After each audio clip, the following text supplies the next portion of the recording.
Break के बाद अस्मिता में आपका एक बार फिर स्वागत है। बहुत से लोगों का ये मानना रहा कि 2006 से शुरू हुई इस भाषा ने दिन ब दिन जोर पकड़ा। वहीं बहुत से लोगों का ये भी कहना रहा कि ऐसे कई फिल्मकार हैं जिन्होंने हमेशा हकीकत की दुनिया से परे सपनों की दुनिया परोसी और बॉक्स ऑफिस पर जमकर कमाई भी की। हम हकीकत सामने ला रहे हैं, ऐसा उनका कहना है। बेशक इसमें कोई दो राय नहीं है कि रियल सिनेमा या वो कहानियां हम तक पहुंच रही हैं जिनका तस्वुर मुमकिन भी नहीं था, लेकिन ये सब कुछ हमारे पास पहुंच रहा है किस कीमत पर, जानते अपने पैनलिस्ट थे। अगर मैं आप सबसे इस बारे में जरूर जानना चाहूंगी कि जो हम कहा जा रहा है, जिस तरह की जो हम परोस रहे हैं वो रियल है या क्षेत्रीयता के नाम पर भी बहुत कुछ परोसा जा रहा है, जिसको कहा जा रहा है कि हम किसी एक जगह के बारे में बता रहे हैं जिसे पूरा हिंदुस्तान नहीं जानता है। रियलिटी दिखाना, उसको तोड़ मरोड़ कर पेश करना और फिर उस पर क्षेत्रीयता की दुहाई देना, आप सबकी राय। पंकज जी आपसे शुरू करें। देखिए, रियलिज्म के नाम पर चाहे कुछ दिखाना तो ठीक नहीं है। क्या रियलिटी है और क्या रियलिटी नहीं है ये अलग बात है। किस चश्मे से आप देखते हैं काफी महत्वपूर्ण होता है। अलग अलग क्षेत्रों की सामाजिक संवेदनाएं अलग अलग हैं, उनका भी ध्यान रखना पड़ता है। हो सकता है किसी एक क्षेत्र में बोली जाने वाली भाषा दूसरे क्षेत्र में के रहने वाले लोगों को उतनी ठीक अपील नहीं करती, उतनी ठीक नहीं लगती है। हो क्या गया है कि हमारे जो आज का दौर चल रहा है उसमें जो फिल्मकार हैं उनमें से कुछ तो कलाकार हैं और कुछ सचमुच बड़े कलाकार हैं जो नियम कानूनों के बीच से ऐसी गलियां तलाशते रहते हैं कि अपना काम हो जाए। बाजार की बात आई थी। बाजार की मांग का ख्याल रखना अलग बात है, भाषा को बाजार के अनुरूप बनाना अलग बात है, लेकिन भाषा को बाजारू बना देना और फिल्म को बाजारू बना देना ये बिल्कुल अलग बात है। व्यवसाय अपनी जगह है। आधुनिक हमारी फिल्में हो रही हैं, तकनीक बढ़ती जा रही है। हमें इस बात पे बड़ा फख्र है कि दुनिया में हम सबसे ज़्यादा फिल्में बनाता है भारत। लेकिन हमारी फिल्मों की विषय वस्तु क्या है, ये क्या बाहर के लोग आकर दुरुस्त करेंगे, ये देखना भी हमारा काम है। भारतीय समाज की जो जड़ें हैं वो यहाँ की परंपराओं में, यहाँ की फिलॉसफी में, यहाँ के कला और दर्शन में बहुत गहरे तक धंसी हुई हैं। इस चीज को भी हमारे फिल्मकारों को समझना चाहिए।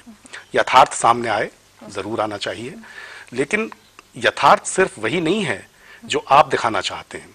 आज हालत देखिए कि क्या हो रही है कि चोली के पीछे से चलकर मुन्नी को बदनाम करते हुए, शीला की जवानी गुनगुनाते हुए डीके बोस तक आ पहुंचे हम लोग। तो क्या इस सब चीजों की इजाजत होनी चाहिए? अब लेकिन कई तकनीकी चीजें हैं, उनके विस्तार में जाने में बहुत वक्त लगेगा, लेकिन बहुत सी ऐसी अड़चने हैं कि जब कभी भी फिल्म प्रमाणन बोर्ड ऑफ फिल्म सर्टिफिकेशन इन चीजों पर ऐतराज उठाता है तो बोलने की आज़ादी के नाम पर, फ्रीडम ऑफ एक्सप्रेशन के नाम पर तरह तरह की बातें कही जाती हैं। अब हमारे साथी ने कहा, मैं तो सहमत नहीं हूं कि फिल्म में कोई एनजीओ तो नहीं है। अगर फिल्मों का काम संदेश देना नहीं है तो फिर किसका काम संदेश देना है? एक इतना व्यापक माध्यम जिसका इतना बड़ा असर होता है कि छोटे बच्चे से लेके बुजुर्ग तक के दिमाग पर उसका असर होता है। बहुत बहुत संवेदनशीलताओं का ध्यान रखना चाहिए। और बेहतर स्थिति तो ये है कि फिल्म प्रमाणन बोर्ड जैसे, या जिसको सेंसर बोर्ड प्रचलन की भाषा में कहते हैं, ऐसे किसी सेंसर बोर्ड की जरूरत ही ना पड़े। आपका खुद का जमीर इस बात की गवाही दे। अनुज जी क्या कहना चाहेंगे? जवाब दीजिए इस बात का कि क्या हम सब कुछ बाजार पर डालकर चैन की बंसी में जा सकते हैं? बात नहीं, बात यहाँ बाजार की नहीं है। बात यह है कि जैसे सर ने कहा कि बाजारू भाषा नहीं होनी चाहिए, लेकिन अगर हम किसी फिल्म को बाजारू व्यक्ति पर बना रहे हैं तो किस तरह की भाषा प्रयोग करी जाए? उस हर फिल्म मेकर को यह राइट है कि वो किसी सब्जेक्ट को उठाए और उसके प्रति ऑथेंटिक रहे, लेकिन वो दर्शक समझ जाता है कि ये ऑथेंटिक भाषा है या नहीं। तो अगर बैंडिट क्वीन बनती है और शेखर कपूर उसे इंटरनेशनल लेवल पर ले जाते हैं, उस वही एक फिल्म थी जिससे इस तरह की भाषा का प्रयोग शुरू हुआ, तो वो इंटरनेशनल लेवल पर सक्सेसफुल होती है, रियल लगती है, वो भाषा सही मानी जाती है। वो उसमें बहुत सी गालियां हैं, बहुत से अपशब्द हैं, लेकिन वो रियल लगती है। ओमकारा उसके बाद यूज होती फिल्म आती है, उसमें इस तरह की भाषा यूज होती है, लोग कहते हैं ऑथेंटिक लगती है फिल्म, एंटरटेनर है लेकिन ऑथेंटिक लगती है। लेकिन अगर इसे आप कोई फॉर्मूला बनाकर इसको जानबूझ के यूज करने लगे, फॉर इफेक्ट यूज करने लगे, तो वो तो जाहिर के तौर पे बिल्कुल गलत है और बिल्कुल नहीं होना चाहिए, और इस तरह की फिल्म टिकती भी नहीं है। 3 दिन टिकती है, उसके बाद मार्केट में भी नहीं टिकती है। तो ये इसको समझना जरूरी है कि कैरेक्टर ऑथेंटिक बन रहा है इसलिए ये भाषा यूज हो रही है, या कोई डायरेक्टर इसको मिसयूज कर रहा है। तो इसमें बड़ा फाइन लाइन है और इसको समझना बहुत जरूरी है। क्या कहना चाह रहे हैं विजय? नहीं, मैं बिल्कुल इनसे सहमत हूँ कि ये ऑथेंटिसिटी की ही बात है। एक्चुअली वो 1994 में मेरे ख्याल से बैंडिट क्वीन आई थी, और उस समय अगर आप बैंडिट क्वीन देखें तो उसमें भी बहुत बहस हुई थी इस बात को लेकर। और ये पर अगर आप कहीं भी फिल्म को देखें तो उसका जो भद्दापन है, वो फिल्म जो जिस परिवेश में वो फिल्म लोकेटेड है, तो बिल्कुल वो लगता है कि कहीं कहीं भी वो बनावटी नहीं लगता। बैंडिट क्वीन को अगर हम छोड़ दें जी, मान लीजिए हम बैंडिट क्वीन को छोड़ देते हैं, और इसके आगे जो और फिल्में बनी वहां क्या जरूरत थी उन गानों की, उन गालियों की, उन भाषा की? बैंडिट क्वीन को छोड़ दीजिए, ओमकारा की बात कर लें, या और बहुत सारी फिल्में जो आई। जनरल ट्रेंड सा बन गया है कि हर फ्रीडम ऑफ स्पीच का मतलब क्या डालना हुआ? है। जी बोलिए एक प्रतीक। तरह से वही है कि मतलब इसको हम जस्टिफाई करने की, कम से कम मतलब फिल्म मेकर्स जो बात कर रहा हूँ वही सब कोशिश करते हैं कि अरे डालना जरूरी है, मसाला डालना जरूरी है, फिल्म चलेगा तो मसाला डालते जाओ, फिल्म चल रही है, क्या मुसीबत है। जो अपशब्द हैं उसका दो तीन वजहों से उसका यूज हो रहा है। एक वजह तो यह है कि अपशब्द अभी उनको लगता है कि अपशब्द दिखेगा, इसलिए फिल्म वाले डाल रहे हैं। और ये उसका जो प्रयोग है, एक तो ये है उनको लगता है कि अपशब्द के थ्रू से आजकल के जमाने में बहुत इंपॉर्टेंट हो जाता है फिल्म मेकर को कि अपना फिल्म के बारे में अटेंशन लाना, क्योंकि इतनी सारे 150-200 चैनल्स हैं, उसके अलावा बहुत सारे दूसरे फॉर्म्स ऑफ एंटरटेनमेंट हैं, तो ऑडियंस का अटेंशन स्पैन कैसे लाएं। लेकिन सिनेमा भोजपुरी पे भी सवाल उठे। हाँ, सिनेमा भोजपुरी, मैं तो ये कह रहा हूँ कि भोजपुरी फिल्में भी जो है ना, वो भी उसी बड़े बाजार का हिस्सा है जो हिंदी फिल्म है, उससे वो अलग नहीं है। और हमें एक चीज और भी देखना है कि जो फिल्म किसके लिए बन रही है, इससे ये काफी ज्यादा इस चीज से जुड़ जाता है। देखो, क्षेत्रीयता में भी अलग अलग तबके हैं, मान लिया है। कहीं जो नैतिकता है, हमारी कड़ी नैतिकता है, वो हर समाज पे लागू नहीं होती है, हो भी नहीं सकती है। लेकिन जो वैल्यूज हैं वो तो सारे समाज पे एक सी लागू होती हैं। और जो ये शब्दों की बात हो रही है, अब शब्द तो चाहे कितने नीचे तक चले जाइए वो भी नहीं सुनना चाहते। अगर मुंह से भी निकलता है तो भी लगती है कि गलती है। और जो भी गालियां भी देते हैं तो बहुत क्रोध में और बहुत गुस्से में, जब कुछ ही बस नहीं चलता तब देते हैं। तो जरूरी थोड़ी है कि उस फिल्म में लाके फिर सबको सुनाई जाए। और जो मुझे तो जब मेरी समझ में नहीं आया कि क्या चक्कर हो रहा है, तो मुझे एक लड़की ने बताया जो नहीं जानती थी, कुछ इस बारे में कुछ नहीं जानती थी, कि ये स्कूल में सब लड़के ये कह रहे हैं। जब जोड़ी के बोस की बात कर रही हूँ तो मैं, तो ये जरूरी नहीं है। ठीक है, जो आप कह रहे हैं कि जगह जगह की बात है, हम रियलिटी दिखाते हैं, हम ये दिखाते हैं, रियलिटी के नाम पे आता है बहुत कुछ। वो प्रताड़नाएं आती हैं, वो जो वहाँ पे जो जुल्म उठाए जाते हैं वो आ सकते हैं। जरूरी है कि ये भी आए। क्या क्षेत्रीयता की बात कहे कि हम बच सकते हैं? बिल्कुल नहीं बच सकते, बिल्कुल नहीं बच सकते। जैसा मैंने कहा कि अलग अलग क्षेत्र की सामाजिक संवेदनाएं अलग अलग हैं। एक फिल्म जब बनती है तो वो उसी क्षेत्र विशेष के लिए नहीं बनती, जगह जगह दिखाई जाती है। उसके बाद डबिंग होती है, अलग अलग भाषाओं में होती है, पूरे हिंदुस्तान में, दुनिया के देशों में दिखाई जाती है। तो क्षेत्रीयता के नाम पर खाली ये कह देना कि चूंकि हम एक क्षेत्र विशेष में रहते हैं, वहाँ ये सब चलता है, वहाँ के गीत इस तरह के हैं, वहाँ के लोकगीत इस तरह के हैं, या वहाँ की भाषा इस तरह की है, ये नहीं हो सकता। पंडित को इनकी बात चली ना, वो मेरे क्षेत्र की फिल्म है। आप जरा सर्वे करा लीजिए कि वहाँ कितनी चली थी। वो बिल्कुल नहीं, क्योंकि आपने उस क्षेत्र के नाम पर कुछ भी इंटरनेशनल बन गए, लेकिन वो क्षेत्र क्या कह रहा है कि किसी ने सुना?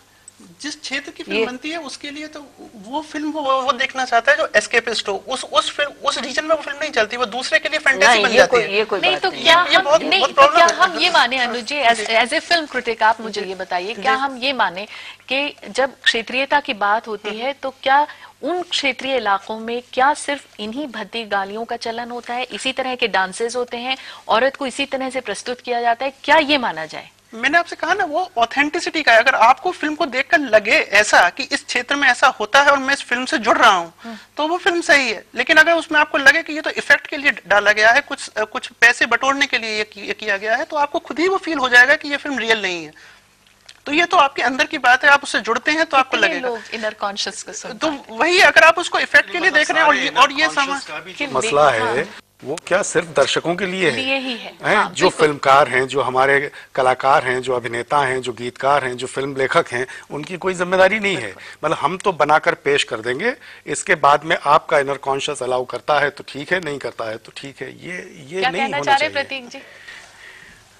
ये मैं समझता हूँ हमारी जिम्मेदारी बहुत है जो पेश कर रहे हैं, हमारी मतलब पेश कर रहे हैं कि हम लोग ऐसे कुछ पेश करें जो कि अगर हम लोग यू सर्टिफिकेशन देते हैं, इसमें लिरिसिस्ट जो है वो कितने लिरिसिस्ट का बहुत जिम्मेदार हो बड़ा जाते रोल हैं? है, और प्लस जो उसको सुर देते हैं, हाँ, जो उनका भी बहुत बड़ा रोल है कि दोनों चीज एक मापदंड में हो कि जो हम लोग परोसे उससे हमारा एक कल्चर रिफ्लेक्ट हो। जैसे ये गाने आपके, मैं बता दूं आपको, सुल्तान खान साहब ने अभी कुछ समय पहले गाया था, अलवेला साजन आयो रे, चला नहीं क्या? बहुत लोग सब लोग गा रहे हैं। अभी देवदास के गाने चले नहीं है, तो so high class, people like it so much. नहीं, अच्छे गीत चलते हैं, अच्छे लिरिक्स अच्छे चलते हैं। गाने अब उमराव आज जान फिल्म नहीं चली, बिल्कुल अच्छे गाने आज भी सुने जाते हैं। एक सवाल है हमारे पास, पूछिए आप अपना सवाल। सर, मेरा सवाल आपसे है, पंकज जी से। मैं ये जानना चाहती हूँ कि आधुनिकता के नाम पर जो फिल्मों में अपशब्द और जो एब्यूसिव कंटेंट्स यूज़ किया जा रहा है, ऐसी फिल्म्स को आप लोग यानी कि सेंसर बोर्ड प्रमाण पत्र देता ही क्यों है? देखिए, सेंसर बोर्ड की अपनी कुछ मजबूरियां हैं। हम लोगों को कुछ नियम उपनियमों के तहत काम करना होता है। अब होता यह है कि सबसे पहले तो मुद्दा आता है, जैसा मैंने कहा, फ्रीडम ऑफ एक्सप्रेशन का। कलाकार की अभिव्यक्ति की आज़ादी, वो कुछ भी अभिव्यक्त करने के लिए आज़ाद है, कैसे उसको रोकें। दूसरा क्या है कि स्क्रिप्ट जब पेश की जाती है, मान लीजिए गानों की ही बात है, गानों के बोल हमको हमारे सामने आ गए, अब उसमें जैसे ये डी के बोस का नहीं है, अब उसमें जो लिखा है और जिस तरह उसको गाया गया है, लिखे हुए पर तकनीकी तौर पर कोई ऐतराज किया ही नहीं जा सकता, कोई ऐतराज नहीं किया जा सकता। लेकिन उसको जिस तरह पेश किया गया, जिस तरह गाया गया, उस पर जरूर ऐतराज किया जा सकता है। इससे भी बहुत बड़ी बात यह है कि जब तक पूरी फिल्म को प्रमाण पत्र नहीं मिलता, उसके पहले ही सब गाने बजने लगते हैं। मैं तो व्यक्तिगत तौर पर यह मानता हूं कि फिल्म प्रमाणन बोर्ड को और अधिकार संपन्न बनाया जाना चाहिए। जैसा मैंने पहले भी कहा कि सबसे अच्छी स्थिति तो यह है कि फिल्मकार, फिल्म की दुनिया से जुड़े लोग, जिनमें कहानी लेखक हैं, गीतकार हैं, फिल्म बनाने वाले हैं, वो खुद ही इस बात का ध्यान रखें कि उनकी सामाजिक जिम्मेदारी क्या है, और सेंसर बोर्ड जैसी किसी संस्था को दखल देने की जरूरत ही न पड़े। लेकिन जब तक ऐसा नहीं होता, तब तक ये निगरानी रखने का काम, ये निगहबानी रखने का काम तो हमको करना पड़ेगा। लेकिन हमारी कुछ है मजबूरियां। मैं व्यक्तिगत रूप से ये मानता हूं कि इस कानून को और सशक्त बनाया जाना चाहिए, ताकि सिर्फ तकनीकी आधार पर फैसला लेने के बजाय हम उसके पीछे क्या इंटेंशन है, मंतव्य क्या है और अर्थ क्या निकल रहा है, इसके आधार पर भी अपना फैसला ले सके। जब ये स्थिति आएगी तभी तो मुमकिन होगा जब आप जैसी संस्थाएं या फिल्म सेंसर बोर्ड को पूरा अधिकार मिले कि वो इस तरह के गानों पर एक रोक लगा सकें, चेक लगा सकें। हाँ, अगर फिल्मकार अपनी सामाजिक जिम्मेदारी नहीं समझ रहे हैं तो तब, या उनमें ये जागरूकता अपने आप आए। बिल्कुल। क्या रियल सिनेमा का मतलब अभद्र भाषा, अश्लील गीत है? ऐसे सीन्स हैं जो इस भरपूर मनोरंजन को बीमार सोच की श्रेणी में ला खड़ा करते हैं। क्या ऐसा नहीं है कि कहानी कहीं पीछे छूटती जा रही है और अपने आप को एक अलग थलग श्रेणी में दिखाने की चाह ले जा रही है, एक अंधी दौड़ की तरफ? और दर्शकों के सामने है कई बेसिर पैर की कहानियों पर बनी फिल्में, जिन्हें देखकर ये महसूस होता है कि सिर्फ इन 3-4 सीन्स और गीतों के लिए पूरी फिल्म बना दी गई। न कहानी का कोई अता पता और न ही कोई दिशा। हाजिर होते हैं हम एक छोटे से ब्रेक के बाद। सवालों का दौर जारी रहेगा। आप रहिएगा स्मिता।